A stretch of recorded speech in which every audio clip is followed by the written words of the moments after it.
സ്വാമി, കരിങ്കുട്ടിച്ചാത്തനെ ഉപാസിച്ചിട്ടുണ്ടെങ്കിൽ എന്ത് നേട്ടമാണ് നമുക്കുണ്ടാകുക?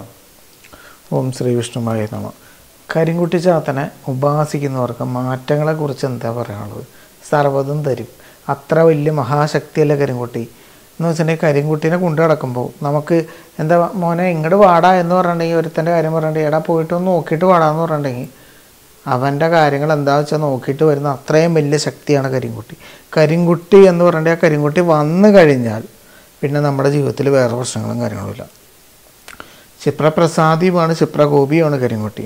ആ കരിങ്കുട്ടിയുടെ ശക്തിയെക്കുറിച്ച് പറഞ്ഞു കഴിഞ്ഞിട്ടുണ്ടെങ്കിൽ നേദ്യാദി കർമ്മങ്ങളും കൃത്യമായിട്ട് ചെയ്തു കഴിഞ്ഞ് കരിങ്കുട്ടീനെ ജപിച്ച് കഴിഞ്ഞാൽ കരിങ്കുട്ടിയെ തരാത്ത ഒന്നുമില്ല. എന്ത് കാര്യത്തിന് വിളിച്ചാലും ആ കരിങ്കുട്ടി പറന്നെത്തും. ആ കരിങ്കുട്ടിയുടെ ശക്തി എന്ന് വെച്ചിട്ടുണ്ടെങ്കിൽ അത്രയും അത്യപൂർവമായിട്ട് പറയണതാണ്. എന്ന് വെച്ചിട്ടുണ്ടെങ്കിൽ ഞാൻ കരിങ്കുട്ടിക്ക് തുള്ളാൻ നടക്കണതാണ്. അതുകൊണ്ട് തന്നെ ഞാൻ പറയണ കരിങ്കുട്ടി എത്തിക്കഴിഞ്ഞിട്ടുണ്ടെങ്കിൽ നമ്മുടെ ജീവിതത്തിലുള്ള ദോഷ ദുരിത നിവാരണത്തിന് എന്ത് കാര്യമാണെങ്കിലും കരിങ്കുട്ടി അവിടെ വന്നു കഴിഞ്ഞിട്ടുണ്ടെങ്കിൽ കരിങ്കുട്ടി ആ കാര്യം നടത്തിയിരിക്കും. കരിങ്കുട്ടിക്ക് കൊണ്ട് കഴിയാത്ത കാര്യങ്ങളില്ല മക്കളെ. കരിങ്കുട്ടി അവിടെ എത്തിക്കഴിഞ്ഞിട്ടുണ്ടെങ്കിൽ എന്ത് കാര്യത്തിനും കരിങ്കുട്ടി അത്രയും പവറാണ്. സ്ഥല സംബന്ധമായിട്ട് എന്ത് പ്രശ്നമാണെങ്കിൽ പോലും കരിങ്കുട്ടി അവിടെ എത്തി കർമ്മങ്ങൾക്ക് അവിടെ ഇരുന്ന് കഴിഞ്ഞ് നൈദ്യാദി കർമ്മങ്ങൾ സ്വീകരിച്ചു കഴിഞ്ഞിട്ടുണ്ടെങ്കിൽ യഥാശക്തി തകടിൽ ആവാഹിച്ച് കൃത്യമായിട്ട് കാര്യങ്ങൾ ചെയ്ത് കഴിഞ്ഞിട്ടുണ്ടെങ്കിൽ അതിൻ്റേതായ മാറ്റം ഉണ്ടാകും. യഥാശക്തി തകിടിൽ ആവാഹിച്ച് നമ്മൾ കൃത്യമായിട്ട് കൊണ്ടു നടക്കുകയാണെന്നുണ്ടെങ്കിൽ നമുക്ക് അതിൻ്റെ മാറ്റം ഉണ്ടാകും. ഓം ശ്രീ വിഷ്ണുവായ നമഃ.